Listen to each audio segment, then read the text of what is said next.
স্বপ্ন দেখেন একদিন আফগানিস্তানের হয়ে ছেলের সঙ্গে একই দলে খেলবেন মোহাম্মদ নবী।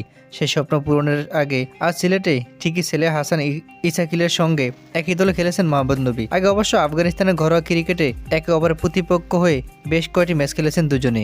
শুধু ইসাকিলের সঙ্গে ব্যাটিং করলেন না, ছেলের বিধ্বংসী এক ব্যাটিংও দেখালেন নবী। তারপর নিজে আউট হওয়ার পরে গ্যালারিতে বসে থেকে তার ছেলের দুর্দান্ত ব্যাটিং উপভোগ করলেন। বিপিএল অভিষেক ম্যাচে নোয়াখালী এক্সপ্রেসের হয়ে 92 রানের দারুণ এক ইনিংস খেলেন ইসাকিল। সুযোগ ছিল সেঞ্চুরি করার, 3 অঙ্ক স্পর্শ করার জন্য বলও হাতে ছিল তার। তবে মোহাম্মদ সাইফুদ্দিনের করা 19তম ওভারে বড় একটি শট খেলতে গিয়ে 153 স্ট্রাইক রেটে ব্যাটিং করতে থাকা ইসাকিল আউট হন। তার ইনিংসটি সাজানো ছিল 5টি ছক্কা ও 7টি চারের মাধ্যমে। বিপিএল এর মঞ্চে বাবা ছেলের জুটি দেখল ক্রিকেট বিশ্ব।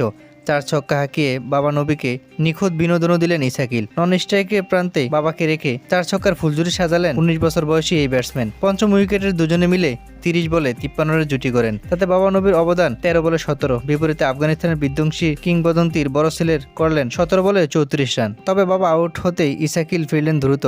তাদের স্বপ্নের 3 অঙ্কের স্পর্শ করা হলো না তার। স্বীকৃত টি-20 ক্রিকেটের আগের সেরা ইনিংসকে অবশ্য ঠিকই পেছনে ফেললেন তিনি। আগে সর্বোচ্চ ছিল 76 রান, এখন তার সর্বোচ্চ স্কোর 92 রান।